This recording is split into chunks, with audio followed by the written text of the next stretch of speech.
Hey Canucks fans, hope you're doing well on this Sunday afternoon. Some minor news, but still noteworthy news from the Vancouver Canucks this afternoon. They have placed defenseman Erik Brannstrom on waivers for the purpose of sending him down to Abbotsford to play with the Abbotsford Canucks. Not surprising in that Brannstrom hasn't played since December 31st, so he hasn't played this year for the Vancouver Canucks. But surprising in that he has played in 28 of the Canucks' first 42 games. So exactly 2/3 of the games Erik Brannstrom has appeared in, mostly because of injuries to other defensemen. So let's talk about Erik Brannstrom, how he got to the Canucks. He got to the Canucks in the middle of October in the Tucker Pullman trade. And I think people were happy that the Canucks actually got an asset back as opposed to just simply getting rid of the unfortunately injury-riddled Tucker Pullman, career likely over because of concussion issues. So to get a defenseman, albeit a kind of like a fringe NHL defenseman back, was still decent asset management by Patrick Allvin and Jim Rutherford. And people were kind of singing their praises a little bit, like a muted praise for sure, or muted singing, I guess is a more proper way to put it. But yes, it was muted, but then he played, and he started to play, and he played very well, actually. Erik Brannstrom played very well when he came to the Vancouver Canucks. In fact, a lot of people, well, I think it was a bit presumptuous to say he was like the next Quinn Hughes Light or Quinn Hughes 2.0 or Quinn Hughes is so good, maybe it's like Quinn Hughes 8.0.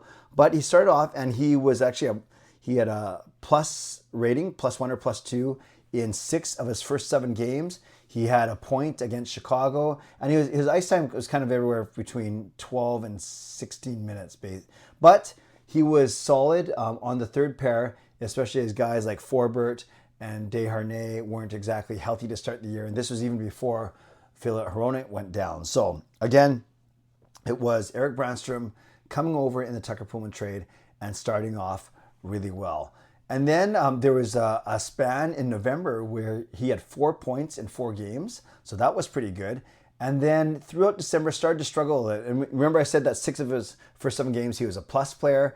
Then as he wound up his tenure with the Vancouver Canucks, 6 of his last 7, so exact reverse, 6 of his last 7 games were he was a minus player. Actually, I'm just looking at it now. I got it wrong. It was 5 of his first 6 games he was a plus player. 6 of his last 7 games he was a minus player. But you know what I'm saying.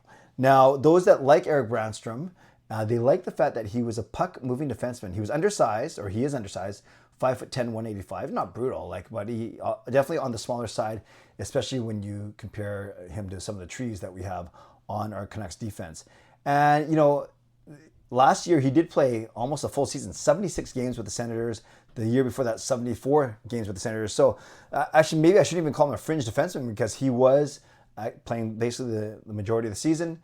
And this season, he was playing 2/3 of the games, 28 games of the first 42 for the Canucks. But he hasn't played again since the calendar flipped to the new year. So if he'd played 76 and 78 games with Ottawa, if he was doing okay with the Canucks, not great, 8 points in 28 games, -4 overall, 3 goals, 5 assists.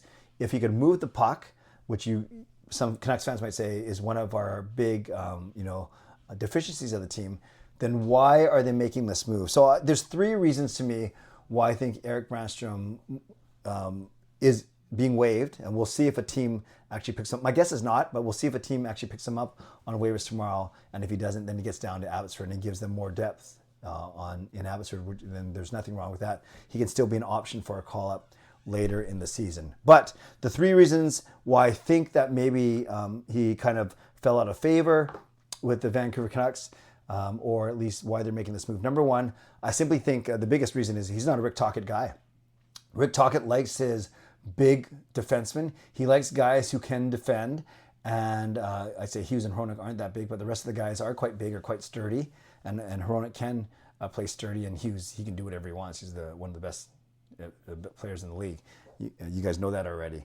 So Brannstrom, I think he simply wasn't a Tocchet guy. And maybe it was Allvin that really, or Rutherford, or both of them that really pushed for Brannstrom to be part of that Tucker Pullman deal, which is great. But then he never really, I think, won Rick Tocchet over to the point where in December, or earlier this year, when they're talking about why Erik Brannstrom can't get in the lineup, he did did acknowledge that Brannstrom has good puck moving skills, but he also said, but you have to defend as well. And I think that goes without saying, considering we're talking about defensemen. It's right in the name of the position. But when you look at the Canucks' recent struggles, I would dare say it wasn't because of defending, right? They lost 3-0 to Nashville, but only one goal regular, and then 2 were empty netters. Then they lost a couple games where they only gave up 2 goals or 2 or 3 goals. So it looks like, and then they had a shutout last night against Toronto. So I think the Canucks' issues are more on the offensive end than they were on defense. So even if it doesn't look that great on paper, even though we kind of get on Soucy, Myers, Juleson, Desharnais, Forbert all the time, all those guys were playing without Hronek. There's basically your top 6 of Hughes, and then Myers, Juleson, Soucy, Desharnais, Forbert. And that's not to mention Guillaume Brisebois, who I'll get to in a second. So I think the first reason was, yes, the Canucks were actually fine with the way that their 6 defensemen as a whole were defending. They needed more offense. Now, of course, you can argue, well, wouldn't a puck-moving defenseman help you generate more offense, help you generate, get the puck to the forwards a little bit easier? I don't think Brannstrom brought so much to the table as a positive that way that it outweighed his deficiencies on defense. So that's the first thing, is I simply think he wasn't, in the eyes of Rick Tocchet, a top 6 defenseman. Number 2 is, I just mentioned, is the emergence of Guillaume Brisebois.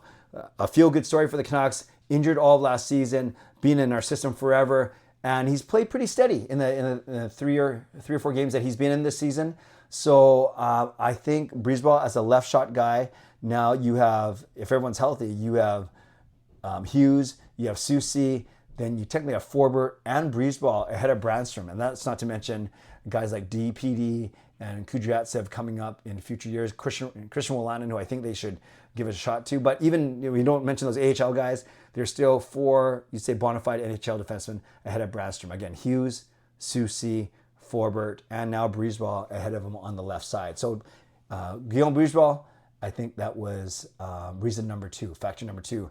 And the third one, and the one that I think we're most excited about, is Filip Hronek is going to come back soon, whether it's in a week or 2, but he is on schedule or ahead of schedule, 8 weeks from the end of November. So that should be by the end of January. But it sounds like he's been working really hard in Abbotsford, itching to get back. So maybe it happens sooner as opposed to later. I know Hronek plays on the right side, but still, now you're adding yet another player. So now it's Hughes, Hronek, Soucy, Myers, and then some combination of Forbert, Desharnais, Juleson, and Brisebois. And although he doesn't prefer go lefty, right, like a left shot guy on the right side, right shot guy on the left side, he did that last night. We only had 2 right shot defensemen dressed in Myers and Juleson. Actually, Desharnais sat, and then it was Brisebois, Soucy, Hughes, of course, and Brisebois, Soucy, Hughes, and Forbert all in the lineup. Desharnais sat, so one of the left shot guys went over to the right side. So you bring Hronek back, that just bumps everyone down a notch. So Brannstrom's already fighting to get in as a number 6 or number 7. Now he would be a number 7, number 8. So getting into the lineup even less than he is right now. So for those 3 reasons, not a Tocchet guy, emergence of Brisebois, and the inevitable return of Filip Hronek, I think those are the 3 main reasons why Erik Brannstrom was put on waivers today. And like I said, we'll find out tomorrow at 11 a.m.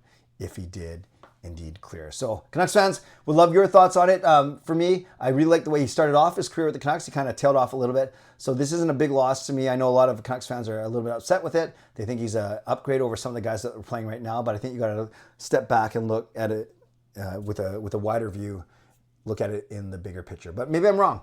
We'll see. We'll see if a team picks him up. I don't think they will, but we'll see. And let me know, Canucks fans, what you think about this move. Erik Brannstrom, defenseman, put on waivers today with the purpose of getting him down, assigning him to Abbotsford. Don't forget my show tonight at 11 p.m. Would love to see you there right here on this YouTube channel. Shout out to my sponsors, Vanity Experts Real Estate, Coach Patrick Liu, weight loss coach, and thank you to legendary Lucas Gates, legendary Harry Ma, legendary Andrew Chang, Hall of Fame franchise members.